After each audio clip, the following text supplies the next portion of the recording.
Kardec, no Livro dos Espíritos, faz a seguinte indagação aos benfeitores espirituais: qual o tipo mais perfeito que Deus tem oferecido ao homem para lhe servir de guia e modelo? A resposta foi a mais curta da obra: Jesus. O que precisamos fazer para adotar Jesus como modelo em nossas vidas? Como viver de acordo com os princípios básicos do cristianismo em pleno século XXI?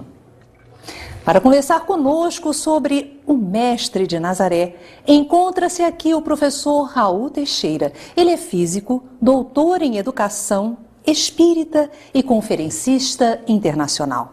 Raul, bem-vindo ao nosso programa. Muito obrigado, Yasmin. Uma alegria estar de volta aqui. Vamos falar de Jesus de Nazaré. E nós sabemos que em momentos diferentes ele vai nascendo em nossos corações. Como nos integrar a esse poema de amor que é Jesus? A questão Jesus transcende a tudo quanto nós possamos dizer a seu respeito. Porque Jesus Cristo é mais do que um vulto histórico. Jesus Cristo é uma inspiração.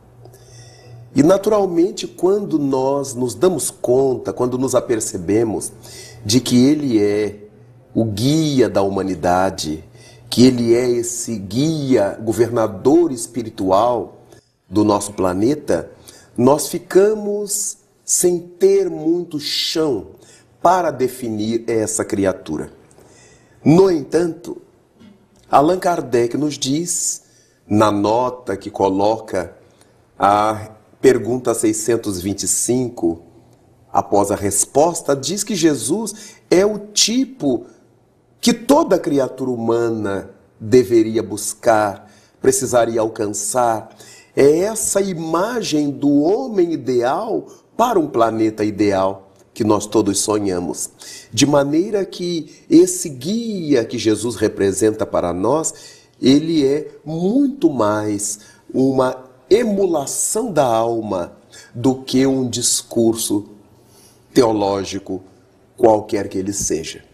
Deste modo, vemos Jesus de Nazaré, e particularmente o vejo como um cântico, como um hausto, algo que buscamos, algo que encontramos. É uma lavanda no amanhecer. É uma lâmina que fende o espaço. É uma presença divina em nossas vidas. O benfeitor espiritual Emmanuel, através da mediunidade de Francisco Cândido Xavier, nos esclarece no livro A Caminho da Luz que Jesus é o escultor das formas, que recebeu esse planeta de Deus para, junto com as pleiades de espíritos celestiais, começar a organizar a vida no planeta, e é o condutor do processo evolutivo de todos nós. Como nós poderíamos encarar Jesus dessa forma? O que nos ajuda no nosso momento atual?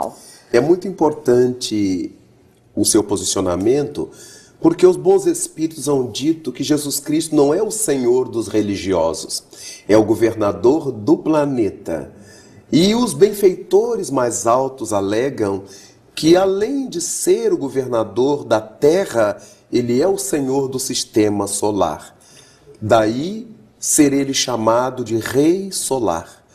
Porque ele não coordena unicamente a Terra, mas todos os planetas, todos os mundos que giram em torno da nossa estrela solar. Dessa maneira, nós entendemos que Jesus Cristo deva ser visto por nós como a inspiração nas artes. Toda arte que surge no mundo, no sentido de elevar a emoção das pessoas, vem de Jesus. Toda ciência que leva a Terra às culminâncias do progresso, a tecnologia, a ciência médica, todos os níveis de ciência, tem por Senhor o Mestre de Nazaré. Pensar que as relações parlamentares do mundo, as relações diplomáticas do mundo, o crescimento do progresso das interações humanas, tudo isso tem a mão de Jesus. Pensar que tudo quanto a criatura humana sonha a estesia, a felicidade, a família, o amor, a paz, tem em Jesus o seu sustentáculo. Isso tudo para nós é muito importante, porque quando nós pensamos em Jesus Cristo como um Senhor dos religiosos, um Senhor dos cristãos, nós o diminuímos. Restringimos. Nós restringimos o seu papel. Como Rei solar, nós nos damos conta de que nada ocorre na terra sem o seu sufrágio, sem a sua autorização, através dos variados prepostos que ele tem, atendendo em todas as áreas, atendendo em todos os campos. Daí então Jesus Cristo ganha extensão e profundidade para nós. E os espíritos do bem, os espíritos nobres, como Joana de Ângeles, afirma através da mediunidade de Divaldo Franco que as entidades do nível em que ela se encontra não conseguem dimensionar exatamente quem seja Jesus. Por isso não se permitem chamá-lo pelo nome.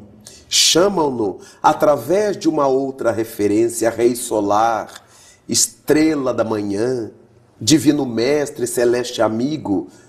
E Emmanuel, no livro de mesmo nome, assevera através de Chico Xavier que também as entidades do seu naipe não entendem devidamente ainda essa figura magistral. Agora, é muito interessante que ele tenha optado, ele como Rei Solar, por viver uma vida de tamanha simplicidade, optando para nascer num local humilde, numa manjedoura, numa situação difícil, procurando seguir passo a passo uma vida muito humana. Como entender isso? São sinais que ele nos manda? Nós verificamos que a humildade de Jesus Cristo, dentre todos os aspectos que tomou, em todas as nuances que teve, nos trouxe esse dado importantíssimo. Não é o berço que faz a criatura. Não é o poder material que constrói a criatura. É a criatura que ilumina seu berço. É a criatura que ilumina o seu poder no mundo. Quando nós verificamos muita gente dizer que o poder corrompe o homem, verificamos com os bons espíritos que essa não é propriamente uma verdade. Porque o poder não tem cara. O poder é uma instituição que alguém passa a envergar. É essa criatura que enverga o poder que vai dar seriedade, nobreza, dignidade a ele, ou vai conspurcá-lo e atirá-lo à lama. Jesus Cristo veio mostrar isto. O Rei Solar, que era o Senhor do poder, também era o Senhor de uma grandiosa moralidade, de uma dignidade sem par, capaz de nos fazer entender que para ser-se grande no mundo é necessário ser aqui o servidor de todos. Por isso veio onde veio, viveu onde viveu, viveu com quem viveu, sem perder-se na multidão, sem perder-se nas posições, sem atirar-se ao chão do mundo, conforme a maioria de nós faria, caso estivesse em posição de tamanho destaque. Raul, Jesus deixou uma regra áurea, dizendo que toda a lei e os profetas nela se resumem: amar a Deus sobre todas as coisas e ao próximo como a si mesmo. Vamos conversar um pouco sobre essa trilogia: amar a Deus, amar ao próximo e amar a si mesmo. Devemos começar amando a nós mesmos? É muito interessante, Yasmin, percebermos que essa questão tem gerado controvérsias entre os pensadores, entre filósofos que hão discutido a questão dos ensinamentos de Cristo. Alguns asseveram, alguns pensadores, que é impossível nós amarmos a alguém tanto quanto amamos a nós próprios. E outros dizem que é impossível amar a Deus acima de todas as coisas se a gente não tem referenciais a respeito de Deus. Encontramos falas as mais variadas. O que ocorre é que nós não amamos a Deus olhando-lhe o rosto físico, que isso não existe. Amamos a Deus a partir de suas obras. Ao percebermos a felicidade de tudo quanto existe, a correção de todas as leis, o equilíbrio de tudo que há no universo, o nosso desenvolvimento, a estrutura do nosso corpo, de tudo que está à nossa volta, o autor de tudo isso tem que ser obrigatoriamente perfeito, porque todas essas coisas conosco e ao nosso redor se dão com uma perfeição, com uma regularidade notável. Então, amar a Deus acima de todas as coisas, amar a vida, amar as coisas, amar tudo isso que aí está, significa o amor a Deus, já que não o podemos ver. Jesus Cristo nos chamou a atenção. Se não amais o vosso próximo ao qual vedes, como amareis a Deus ao qual não vedes? Então, nós começamos a perceber que Jesus Cristo identificava essa dificuldade de amar ao desconhecido. No entanto, amar o próximo, tanto quanto nos amamos a nós, tem a expressão de dizer que aquilo que eu não quero de ruim para mim, eu não posso querer para você, eu não devo querer para o outro. Aquilo de bom que me faria feliz, eu tenho que ter essa convicção de que também faria você feliz, de que faria o outro feliz. E com isso não magoarei o meu semelhante, porque eu não gostaria de ser magoado. Farei o melhor possível pelo meu semelhante, porque eu gostaria que alguém fizesse o melhor possível por mim. Na hora em que alguém cair, eu estenderei a mão, porque eu gostaria de, na minha queda, alguém me estendesse a mão. Desse modo, nós vamos fazendo um trabalho de relacionamento. É nesse sentido que nós amamos a Deus acima de tudo, porque amamos a vida, a natureza, o universo. E nós fazemos parte dessa vida e desse universo. Amar ao próximo como amamos a nós, a nossa referência pessoal é porque queremos tudo de bom para nós. Queremos ser felizes, queremos ter conforto, queremos comer, beber, ter o direito de ir e de vir. Na medida em que eu me reconheço feliz diante dessas prerrogativas, eu tenho que admitir, eu preciso admitir que o meu semelhante também se sentirá feliz com essas mesmas prerrogativas. Então nós conseguimos juntar essa trilogia do amor a Deus, do amor a mim e do amor ao próximo. Quando escapamos disso e dizemos amar o próximo, amar alguém, sem que nos respeitemos a nós mesmos, sem que nos queiramos bem a nós próprios, esse amor ao outro está meio equivocado. Às vezes nós temos desejo de posse, às vezes nós temos apego com relação ao outro, às vezes é um sentimento de dependência com relação ao outro, mas que não chega a ser verdadeiramente o sentimento do amor. O amor é o que liberta, o amor é o que doa, nunca o que absorve, nunca o que suga. Isso nos faz lembrar o notável Erich Fromm, psicólogo, psicanalista alemão, quando escreveu no seu livro A Arte de Amar, que o amor só é verdadeiramente amor quando nada mais exige em troca. Foi isso que Jesus viveu entre nós. Muito lindo, Raul. Mas como trazer a vivência do cristianismo puro para os desafios do século XXI? E aí, Raul? É muito interessante, Yasmin, pensar nessa questão. Porque às vezes passa para as pessoas a ideia de que Jesus Cristo já é um elemento passado.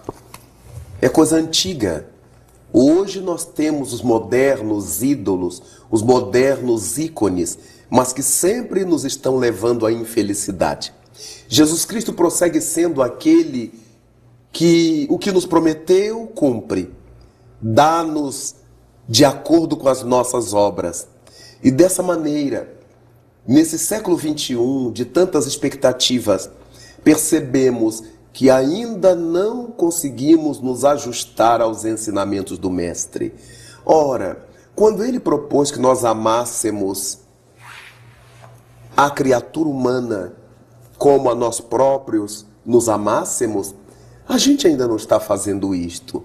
O egoísmo ainda tem sido uma marca desestabilizadora da nossa harmonia, da nossa felicidade. tirando-nos da conquista da paz. Enquanto o ego for essa presença tão marcante na nossa relação, dificilmente conseguiremos entronizar Jesus Cristo, seus ensinamentos, na pauta da nossa vivência. E o importante é que essa vivência nos conduz à felicidade que nós tanto desejamos. Quando nós só vemos no egoísmo os nossos interesses a despeito dos demais, nós ficamos infelizes. É uma regra áurea que nós ainda temos dificuldade de colocar na nossa vida. Muita dificuldade, Yasmin. No entanto, diante dessa tormenta, dessa dificuldade de trazer Jesus Cristo vivo para o nosso entendimento, estamos acompanhando a luta que muitos travam para que Jesus Cristo se manifeste na fraternidade. Então nós vamos verificando, por exemplo, os movimentos em prol da natureza. Movimentos ecológicos que estão na pauta desses tempos, felizmente. Grande número dos países, a maioria dos países assinando acordos, o Tratado de Quioto e tudo mais, a presença de Cristo, o ensinamento de Cristo, do cuidar das coisas em torno de nós, bem-aventurados aqueles que amem aos pais, não é? Porque esses herdarão a terra. Então, obviamente, essa dinâmica de herdar a terra, uma terra mais saudável, uma terra mais sadia, começando por esse espírito de não predação do planeta. Esta é uma presença de Cristo entre nós. Essa é uma ideação de Cristo que baixa a terra e que vai encontrando nos mais inspirados a possibilidade de fazer o melhor. O cuidado hoje com a criança, embora muitas famílias não o tenham, mas as autoridades começando a desejar proteger a criança de muitos pais doentes, psiquicamente doentes, patologicamente contaminados. Então nós começamos a ver que isso é inspiração de Cristo neste século XXI. Raul, eu estou adorando você ter colocado o cuidar, porque a inspiração e o grande ensino de Jesus é cuidar do outro, cuidar da natureza. Como é que nós podemos fazer então, Raul, no dia a dia para colocarmos esse projeto na nossa vida, que é um projeto de construção da felicidade real, o cuidar?